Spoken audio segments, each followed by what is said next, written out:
Hi guys, and welcome back to my channel. I know it's been a minute.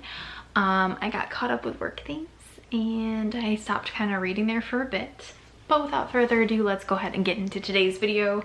I know that you guys have been probably waiting for the next series that I'm doing. Also, thank you, hello, if you're welcome. I can't talk. Hello, if you're new here, my name is Alex and we talk about everything from Marvel books, all kinds of different fandom things on here, cosplay as well, because I do cosplay. But yeah, let's go ahead and get into today's video. So the topic of today's book is going to be discussing the Dreamland Billionaires section series from Lauren Asher. Let me first start off by saying that I'd seen a couple people talking about the fine print in particular. I do follow Steph Borer, and she was mentioning this in a couple of different videos, and then it kind of kept creeping up again as the second one, Terms and Conditions, was just released this month, which was incredible. But yeah, so this is basically Lauren Asher. She has another series called the Dirty Air series. I am going to start that this week, but I'll get into that towards the end of the video. I love these. I think they're great. I cannot wait for the third one, and I know we have to wait for that next thing, but let me just kind of give you the premise, or kind of like what this is about. So basically it is dual perspective. So in this book it is Rowan and Zara, and in this book it is Declan and Iris. I did tab these. As you can see, there's more tabs actually on this one than there is in this one, which kind of surprised me. I know, but I love both of these couples like with my whole heart, but I was like, oh dang, I don't know if I can love anybody more than Zara and Rowan. And then I got to Declan and Iris, and let me tell you, I'm not playing favorites, but the lines in this, the quotes, unreal, like absolutely 100% fantastic. I love them. Yeah, let's go ahead and get into what the series is actually about. So we'll start with the first one. So basically this is about a trio of brothers. There is Rowan, Declan, and Callahan, and they are all the grandsons of basically essentially Walt Disney, but not obviously. In this it's called Dreamland. And so let me read you both from Rowan and Zara's perspective for this one, and I'm going to keep this spoiler free because I think it's like way better to just read these yourself and kind of like get acquainted with the storylines. But so from Rowan's perspective on the back here, this is all I'm going to be reading. I'm in the business of creating fairy tales. Theme parks, production companies, five-star hotels. Everything could be all mine if I renovated Dreamland. My initial idea of hiring Zara was good in theory, but then I kissed her. Things spiraled out of control once I texted her using an alias. By the time I realized where I went wrong, it was too late. People like me don't get happy endings, not when we're destined to ruin them. And then from Zara, after submitting a drunk proposal criticizing Dreamland's most expensive ride, I should have been fired. Instead, Rowan Kane offered me a dream job. The catch? I had to work for the most difficult boss I'd ever met. Rowan was rude and completely off limits, but my heart didn't care, at least not until I discovered his secret. It was time to teach the billionaire that money couldn't fix everything, especially not us. I love this book. Let me just go into this right now. If you are a fan of Disney like I am, I think you will definitely 100% love this. It's awesome. I love Zara. I love her little quirkiness. Basically this is kind of like enemies to lovers, workplace romance. What else? I hate everyone in the world but you. I feel like that's a little bit more, we'll get to that in the next one, the Declan, even more so probably than Rowan. But yeah, I just think it's awesome. I love this book. I think it's great. I love the dynamic between the two characters. I think that they really resonated with me with a lot of the issues they talk about, with like Zara talking about going through a bad breakup and how to kind of combat and kind of reinvent yourself after things like that happen, and devastation and big things happen in your life, which I think we can all relate to, right, in some way or another. But yeah, I really liked it. I thought it was great. Yeah, I really love this couple. Yeah, I cannot wait for the third one. I'm so excited. And I can't wait to start reading the Dirty Air series this week as well.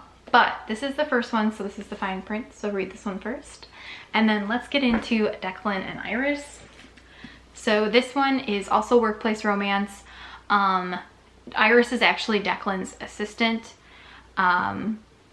Basically, the other thing I forgot to mention previously is that the catch in all of these is that the grandfather dies. And in order to gain a part of the inheritance or specific roles in the company that each of the grandsons want to actually do, there are things that they have to complete, so to speak, a contract kind of thing, if you will, that they have to do. So Rowan's thing is that he has to be kind of go to Dreamland and like work through and like look at actually like what employees are doing down in Florida actually. And then Declan's role is he's actually in Chicago, which is where the three brothers originally were living prior to. They'll get into like where everybody lives like in between the two, but the thing here is fake dating between the two of them. Well, fake marriage actually. So if you love fake marriage, which to be honest with you, before reading this I was kind of I know that there are a lot of you that are probably diehard Mariana Zapata fans. The Wall of Winnipeg and Me is probably like one of my least favorite romance books. I know, I'm sorry. It's just like super slow burn for me. This is not the same thing. I'm just talking about the marriage trope. If you've read that, you know that there is a marriage trope in there. Yeah, it's like fake marriage. This is like what this involves here. And this is not a spoiler, by the way. This is just like within like the first chapter this kind of happens. But this is also, I wouldn't say enemies to lovers, but it's definitely I hate everyone in the world but you. Kind of like the it's always been you type of trope. Yeah, I really love this. I really love the dynamic. I also think the covers on these are gorgeous, by the way. I think this is beautiful. So is this. This is obviously supposed to be like Dreamland Castle, so like Disney World Castle or Disneyland Castle, Cinderella's Castle. You get the gist. If you're at Disney World, it would be Cinderella's Castle for those diehard Disney fans out there. I know there are some of you on here. And then obviously terms and conditions, this is actually a greenhouse. I don't know if you can really tell from the cover. Yeah, if you zoom in closely, you can probably see that. But let me read the back of Declan and Iris's. So Declan says, I'm destined to become the next CEO of my family's media empire. The only problem, my grandfather's inheritance clause. Fulfilling his dying wish of getting married and having an heir seemed impossible until my assistant volunteers for the job. Our marriage was supposed to be the perfect solution to my biggest problem, but the more we act in love for the public, the more unsure I feel, about our contract. Caring about Iris was never part of the deal, especially not when breaking her heart is inevitable. Iris. My plan to marry Declan was simple in theory. Move in together, throw a wedding, have a baby. That's also part of their clause, that he has to have a child. We set rules to prevent any kind of issues, ones that were never meant to be broken, no matter how much Declan tempts me. But what happens when our fake relationship bleeds into our real one? Falling in love was never an option, at least not for me. I love this. The lines in this, I really resonated with. There's definitely, I'm not going to go into too much detail because I want you guys to read it for yourself. There's definitely a fear of abandonment that Declan has in here. And basically his thought is, why get close to everyone? Why get close to anyone, excuse me, if they're only just going to leave anyway? And a lot of the lines that he said, I'm sorry, I don't mean to tear up, but I'm literally tearing up. A lot of the lines that he said in here were things that I really resonated with, because that is something that I have struggled with, just stating a fact here. And yeah, I think that that's a big thing that I really took from this book. There's a couple of other things that you'll learn about Iris as a character as well and her different struggles. But yeah, I think that's like that's why I almost like this one better. I just feel like the characters resonated with me a little bit more. I mean, Zara resonated with me in the first one, but I really related to Declan a lot and his feelings on that here. Rowan is has some things. He has trust issues, which that's kind of like his big thing. So I would say Rowan is like trust issues, and then Declan's like, why be close with anyone? Kind of like similar concepts, but they are obviously different things and different issues. But yeah, I really love this series. I'm so sad that I have to wait until next year to read the third one, which is from Callahan's point of view, which I cannot wait for. I'm so excited for that. But yeah, I actually joined the Facebook group for Lauren's Bandini Babes. I'm in love. I love it so much. I'm gonna start reading the Dirty Air series this week. I only have the first one. I know that, like, knowing like what happened with these two, I should have just bought the other one, but I didn't. But yeah, and then that's kind of the end of this video, but stay tuned. I will do one on the Dirty Air series as well. I love Lauren Asher. I think she's great. I love these books so much. And I can't wait to read the Dirty Air series and tell you guys what I think about that. But that's it for today's video on this. Let me know if you guys have read these series before, and if you have any recommendations that are similar to either of them, or what do you think about either one of them? Do you prefer Dreamland? Do you prefer the Dirty Air series? Let me know. I know the Dirty Air series is very well loved on TikTok and across Book Talk in general, so, and BookTube.